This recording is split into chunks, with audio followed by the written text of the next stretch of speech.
Welcome back to This Racing Life, and this time we've come to the Scottish borders town of Hawick, where only 14,000 people live. It's a place that's been famous in the past for the voice of rugby, Bill McLaren, famous for Hawick Rugby Club itself, famous as a town for producing knitwear, but also famous for producing people who have gone on to make their name in the horse racing industry. Here's what's coming up. If you learn to ride in an environment where you're enjoying it, then it makes a hell of a lot of a difference. And when you're doing it with your friends and stuff, it makes it a hell of a lot easier. You go down to Newmarket and Midland and places and you see the gallops there and the facilities are absolutely brilliant. And you come back a bit jealous, but the good thing about here is you're not waiting on anybody to get on or off the gallop. You can go whatever time of the day and you can do your own thing, so it's good. When I got to about the age of 15, and I think we played Peebles at Hawick, and the scrum half was twice my size and he was throwing me about like a rag doll, and as much as I tried to fight him, it didn't work. That was on the Thursday. We still had about 3-4 inches of snow on the Wednesday. We went there praying to jump the first fence and took to the national fences, and yeah, the rest history. They seemed to enjoy it and off they went. We're just having a stroll down a busy Hawick High Street and, well, bumped into a local lad, top jockey Jason Hart, born and bred in Hawick. Yeah, good place to be brought up, and yeah, nice to be home. It is a busy high street, probably getting busier again, but famous for a lot of things. But going back to your childhood, what's your memories of growing up in Hawick? I had a great childhood here, lots to do for sort of all types of people, and it's a great place to be brought up, very grounded place. That's what I kind of take from it, really, a very grounded place. Famous, I mentioned earlier on, for knitwear, which is an industry I think that's coming back, isn't it? Yeah, it seems to be. Obviously, a lot of mills in Hawick, and I suppose that's probably what it's most famous for, really. Yeah.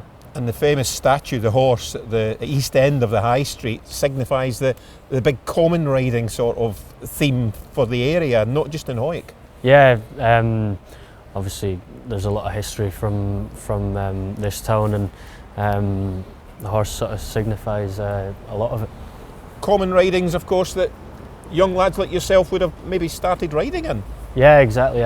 Probably where most of the lads and lasses that kind of work in horse racing would have learnt to ride and done it in an enjoyable manner.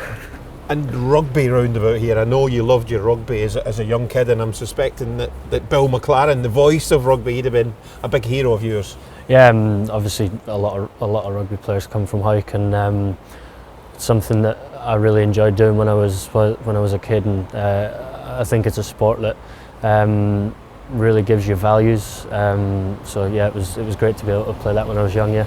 Hawick Rugby Club used to be a pretty decent club as well back in the day. Yeah, still are. I think they won the league last year, and no, they do a good job. And football in the area, I didn't mention football, but there's a local football club as well. Yeah, I think there's 3 clubs. So no, sport in general in this part of the world is probably to the forefront of most people's minds. If you hadn't chosen racing, you think you'd have cut it as a rugby player? No, no. Well, many a bruising battle has been fought out right here at Mansfield Park, the spiritual home of Hawick Rugby Club. And not far from here is the training operation of Ewan Whillans. Ewan, tell us about your family history, obviously growing up in the Hawick area with your dad a trainer and your uncle a trainer as well. I can remember going point to point with my cousins, because my dad and my Uncle Donald had point to pointers. My granddad, and then my dad had his permit, and obviously Donald the other side of Hawick. They both had horses for themselves and for their dad, my granddad Chuck. So I like going down to Kelsos and Carlisles and that, Hexhams with my cousins. We were involved from a young age, like, yeah. Was there ever anything else you were going to do then? You were almost like born for it? Don't know, I didn't have that much interest. Like my son now, it was more my sister that was into the horses. I was more into playing rugby and football. But sort of left school and then took a bit more of an interest. And but no, probably since then, even when I was riding, I always knew, I always hoped I'd be training or doing something in that capacity. So it's worked out okay. So. And when did it dawn on you that you were going to be a jockey then, first of all? Well, actually, I left school to be a farrier, or I was going to be a farrier, and it was Ian Jordan was stable jockey at the time, and he used to be in every day, and I lost a bit of weight. I was heavy enough when I left school, believe it or not, and I lost a wee bit of weight, and Ian said, oh, you should get your amateur licence and ride for a few months, and then I done that, and then I went into Mark Johnston's for a summer and spent a summer there and enjoyed it, so I just kind of fell into it and got my amateur licence out and went to Nicky Richards, so. And your riding career, it wasn't too shabby, was it? It was alright. I was probably quite lucky. Overachieved maybe. Yeah. No, I had some good days. Like I say, I was at Nicky Richards and Ferdy Murphy's, and then I moved home, rode quite a bit for Lisa Harrison, who's just down the road, and my dad obviously. I probably enjoyed it more when I moved home because I was working that, so I thought I'd always want to train. I was riding the horses out and schooling them and getting them ready, and it probably meant a bit more having a winner when you put the work in at home, you know. So. I enjoyed it when I done it. Any memorable wins that stick in the mind? More about hurdle probably. It wasn't quite the race it is now, but I won a nice race in Samstown. It was a big novice handicap chase at Ayr. It was good. He won, and then the big bumper at Ayr, the Scottish Grand National bumper. Well, it was the sales bumper. They moved it that year from Newbury because it was off. So to win that was quite good. So has it helped your training career, the fact that you were a pretty successful jockey? I think so. I think. Like if you're looking at races for horses and that, you know what sort of horse like Hexham or Carlisle. It's different on the flat, obviously I never rode. I'll take advice off the jockeys there. But when you've rode the tracks and you know where everything is, and I think it definitely stands you in good stead.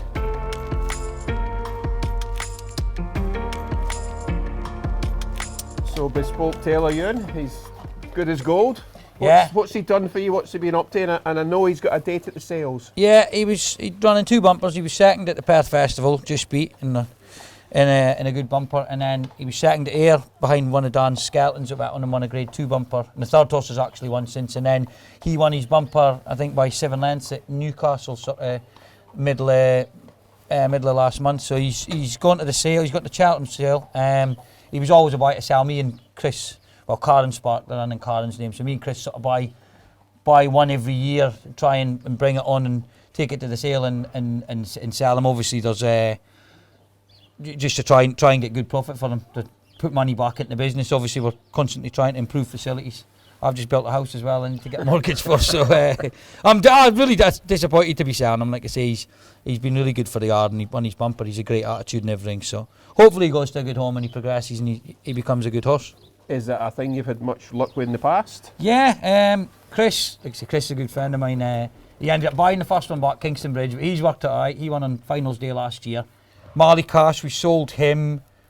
We have another one a couple of years ago, one with couple with Distillery Stud, Robert Robinson. Yeah. Master Malt sold for a lot of money. He went to John Joe's, and then we sold Rocky Hill a couple of years ago. So yeah, we've done quite well, and like I say, Donald at the other side of Hawick, he does a bit of the same as well. So I'd like to be in the position I could keep them all, and I'd really like to keep the horse, but like I say, it's something, you know, you buy them to sell them. You have to put a price on them and sell them, you know. Well, here's hoping he does well for you. Fingers crossed.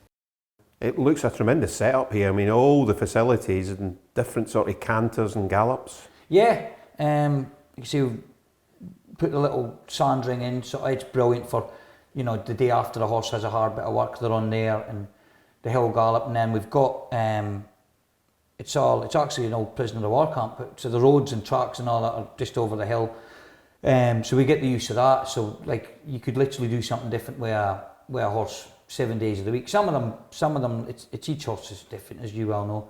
Some horses will want to do the same every day or nearly the same every day. Other horses will want to do something different. It's just knowing, you know, you can tailor for every horse.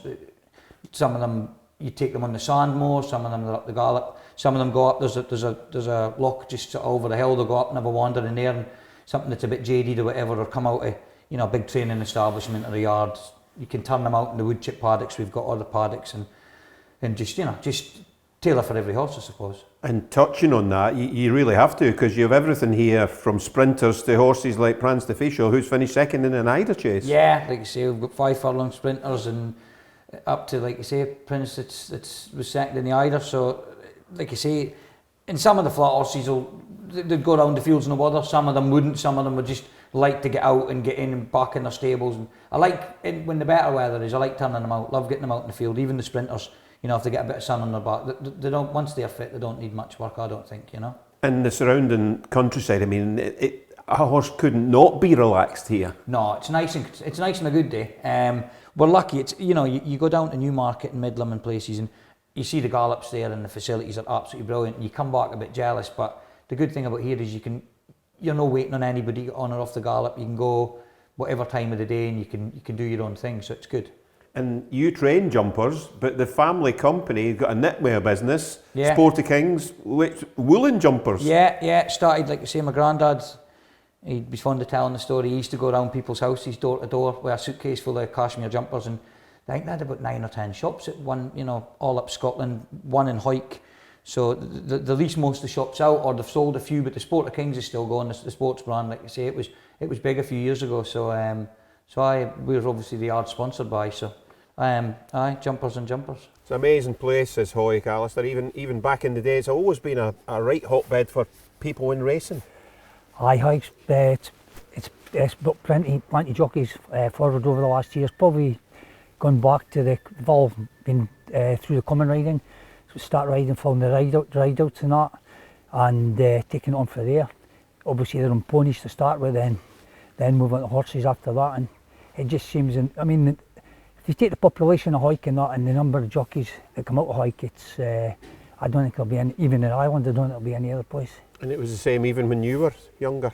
He was younger. I started 5-year-old common riding, then it started unrecognised racing. After that, then into point to point and got a licence and on for there. For me, it was only ever two. It was only ever rugby or horse racing, and see by the size of me, it was never going to be rugby. So horses is the path I went down. And how did you make the breakthrough into horse racing? Horse racing, well, I was riding ponies since I was a kid. Always done the common ridings, and I didn't really do much of the hunting. I'd done a little bit, but always done the common ridings. And I think the age of maybe 12 or 13, I went over to Ewan Whillans' yard, just as a schoolboy on the weekends, and started mucking out. And I got a little filly called Butter. She was an absolute bus. You couldn't do any wrong on her. I got her to ride for 3 or 4 months, and then after that I sort of started progressing and got more and more. Always aiming towards the jumping side of things? Not really aiming to be a jockey, to be honest, as such. As I say, at that time I was always playing rugby. I always enjoyed my rugby up until maybe 15 years of age, and then that's when I sort of decided I was going to move on to try and make a career in horse racing. But it was always going to be one of the two. But I think when I got to about the age of 15, and I think we played Peebles at Hawick, and the scrum half was twice my size, and he was throwing me about like a rag doll. And as much as I tried to fight him, it didn't work.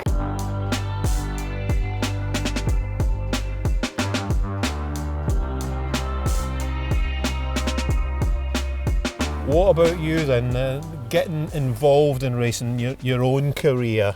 If you hadn't been a jockey, what would you have done? I don't know. I was fairly moderate at school, and racing was something that I kind of always liked. So I was very lucky to be brought up in a place where horses were kind of a main focal point as such, and that kind of helped me progress into the career that I've got. Who were the guys that were in the racing game when you were growing up, the trainers and the jockeys? Yeah, I suppose Keith Dalglish was the main one. Keith done very well riding, and obviously career got cut short with his weight and stuff, and then he went training, and I rode a lot of winners for Keith, and he would be the main one. And there's a lot of jump jockeys obviously come from Hawick as well. So yeah.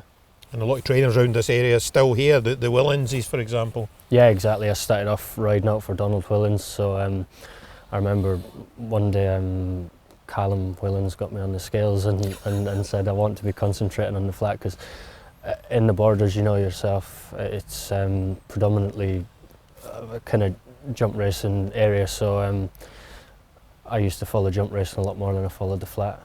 Yeah, and that step that got you into racing itself, was it your granddad that sent off was it an email? Yeah, there was a job application on Mark Johnson's website, and he got me into his living room and filled that out one day, and then I went down for a trial. It was a great place to go because you're very well accommodated for, very well looked after, so it was like a sort of home away from home as such. And through Hawick being associated with the common ridings and you know, pony racing around here, a lot of young lads, they could ride before they actually got to a racing stable.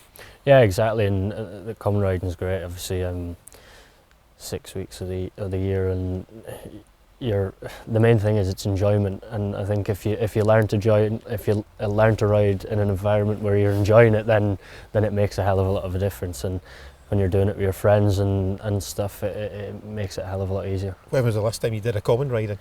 Last year. So yeah, I try and get up for one day every year if I can, and it's a good thing to come back to. We can't talk to you without mentioning Highfield Princess. My goodness, I mean, we used to speak to you a lot about her. We sorely miss her, Jason, but she was, I think you used to say, the reason you go to bed in the morning.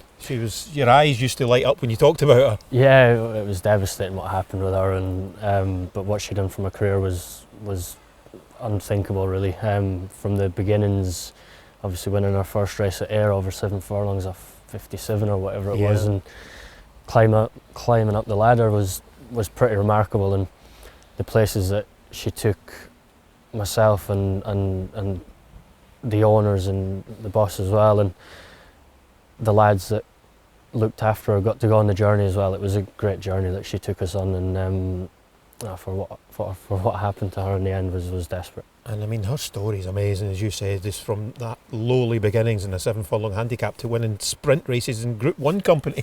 Exactly, yeah, and travelling the world, obviously. She went to America, France, Ireland, Hong Kong. She went everywhere, and she always ran her race. You always could rely on her. And when you were going through a little bit of maybe a lean spell, if she was coming around the corner, you knew you were in for a ride. And in the years ahead, as I say, you've got a long career ahead of you. No weight issues, I'm guessing. What would you like to achieve? Big races that still maybe in your radar? Yeah, obviously, every jockey riding would say they want to be riding Group 1 winners. As long as you keep your owners, trainers happy, and you got to remember at the end of the day that you're riding for an owner and you're maybe only seeing them for half an hour. You've got to make them feel like they're the most important people for that half hour. And as long as I'm keeping my owners and trainers happy, hopefully I'll land on another nice horse along the way.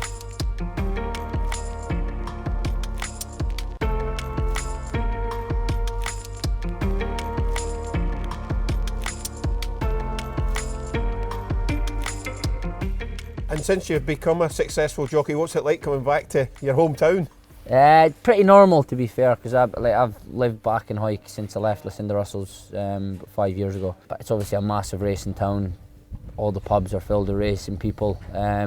Certain pubs will have the racing on before the football, which is quite odd for a pub. But no, it's good. Like, everybody's really interested in it. You get a lot of support, a lot of well-wishers, a lot of abuse when you've done wrong, but it keeps you down to earth, doesn't it? And about Hawick producing people for the racing industry, you know, officials, jockeys, trainers, stable stuff. What is it about the place? I don't know. There's probably many different options, but the likes of the Willanses, who have been in the game for years, training horses for years, it's always gave young kids a chance to ride out at a yard, get into racing that way. You've also had plenty of successful jockeys that you've always looked up to. If you've got someone that's doing well and riding on the big stage and they're from your hometown, it makes you believe you can do the same. I think that's obviously a massive help, and yeah, I think that's probably what it all comes down to. And obviously everyone does ride. A lot of people ride horses in Hawick because of the whole common riding festivals and stuff like that around the border. So, as I say, like you're playing rugby at the weekends or you're riding horses at the weekends. So you've only really got a couple options. And dipping into your career, you got the straight line jacket on, the Gilberts. How did that association come to you being their retained jockey? Again, it came through Wilson Rennick.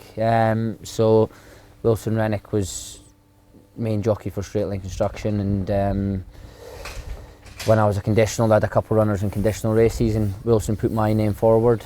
Everything went great, and then I became second fiddle to Wilson then, and then when Wilson finished, I started riding all of them for a year or two, and then he got a bit quieter, but he's back with some nice horses again, so it's great to be connected with Richard and the team at Straight Line. And local track being Kelso, the Mo Battle Hurdle's coming up, it's not that far away. You won that last year on a Whillans horse, Kraken Rhapsody, who I think goes back for the same race again this year. He ran at Windsor as well. He ran at Windsor, yeah. He just found it a little bit difficult down there. He had a lot of weight. He's probably not the greatest traveller either, and it's obviously a very long way down. But he goes back to, he loves it around Kelso. He always seems to turn up around Kelso. He ran a bit disappointing at Cheltenham start of the year, and then went to Kelso and blew everything out of the water. So he loves it around there. He's obviously a little bit higher in the weights than he was last year, which is never ideal. But if he goes there in good form, he'll put in a good account of himself, and hopefully, fingers crossed, we can win it again. Paid about €7,000 for him at sale. Related to your first winner? Well, that was the only reason he was bought. I thought if he's got 4 legs, he'll be coming home, because I knew I'd sell him, and John and Sheila obviously bought him, probably just because of the half-brother. The cracking destiny. He won. Well, he snuck into the motor battle. It was actually by luck. He'd ran enough time in handicaps that he just qualified, and they made the field bigger last year, so he just snuck in at the bottom and won that, and then he was third in the Scottish champion, just beat a length, I think. So he ran Windsor last week. He ran a solid race. He was only beat maybe 9 lengths, I think it was.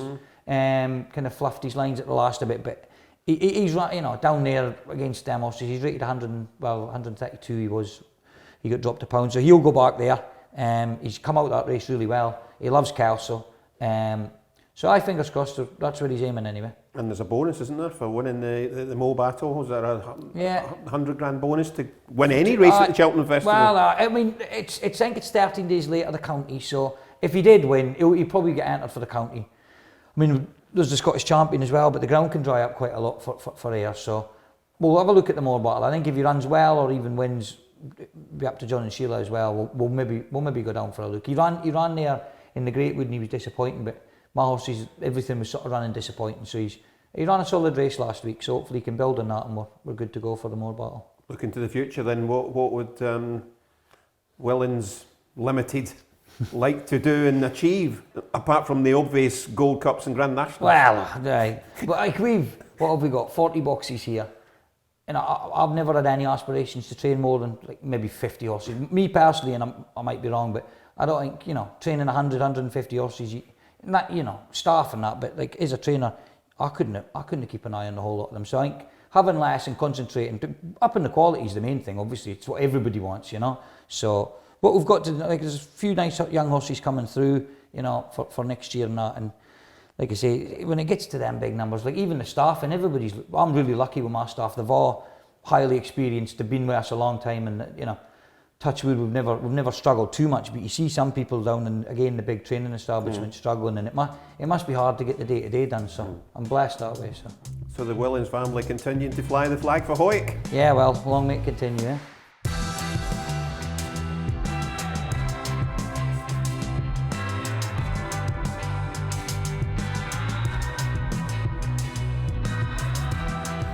Well, as well as coming to Hawick, we also paid a visit to the neighbouring Scottish borders town of Selkirk. That's where you'll find the training operation of the Coltherd family.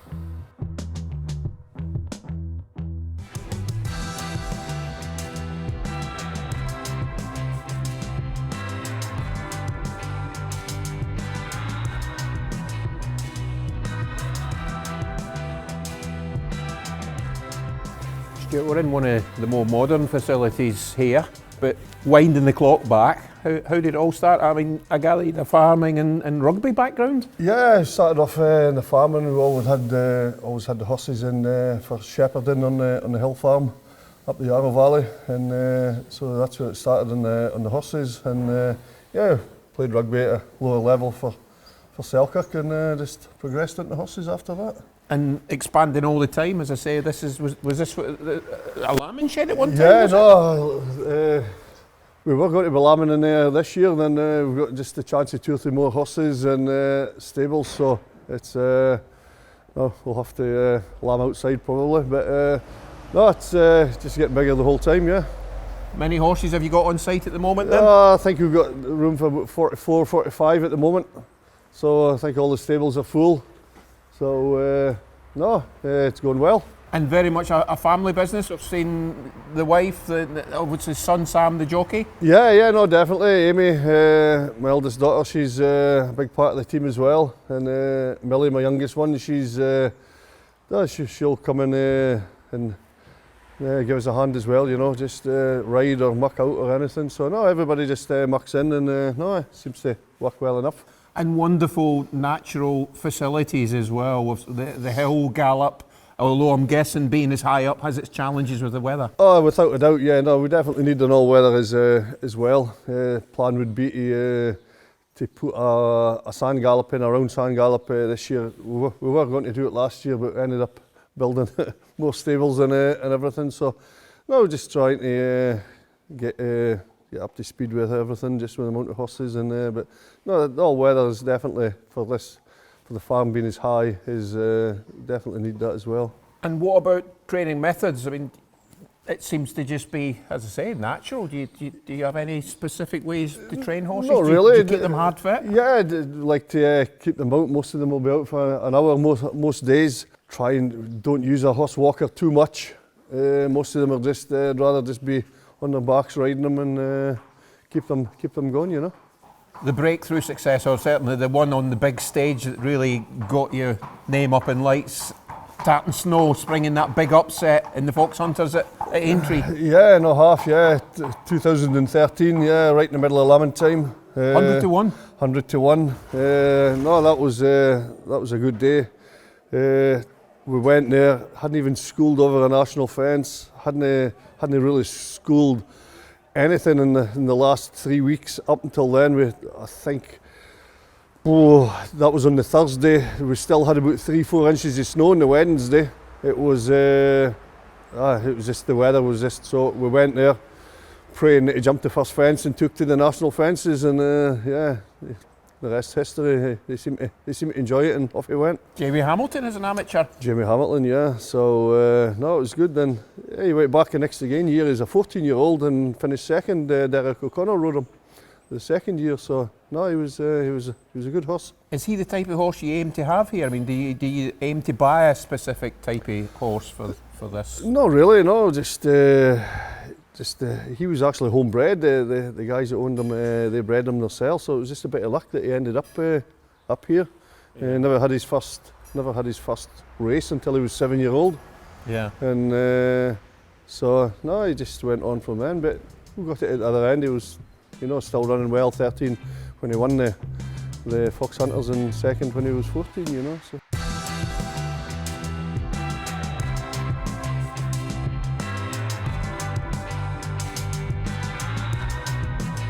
It's noticeable, Stuart, your record at Kelso, a tremendous success rate you've had at, what is your local track? Yeah, no, definitely. It's 20 minutes down the road, so it's nothing better than having winners at Kelso, that's good. And Mo Battle Hurdle Day coming up, not that far away in early March. Are you involved in that? Yeah, I'm pretty sure we'll have runners. I don't think we'll have anything for the Mo Battle Hurdle, but no, try and have runners at Kelso if we can. It's say 20 minutes down the road.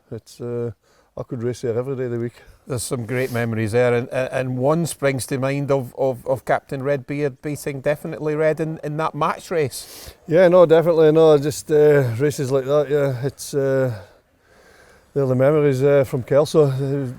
It's just the home crowd, you know everybody down there. It's a great place to have winners and a great atmosphere when they come back in. So no, it's all good. So Cooper's Cross, nice and relaxed, Stuart. He's had some time off, hasn't he? But the Sky Bet chase, a bit of a surprise that win, was it? Yeah, no, his form got into it wasn't too bad, and we took the chance and went. And the ground was. We knew he wanted the better ground, and yeah, no, he just he done the job well that day. So no, it was a little bit of a surprise, but no, we always knew. Well, we always hoped there was a big race in him, He's a bonny horse, isn't he? Oh yeah, no, he's grand. He's been quite fresh lately. He's trying to get the rehab into him and everything, but no, he's going the right direction anyway. And nice ground and a bit of a trip. Yeah, no, definitely. He seems to he stays well. Second in the Scottish National.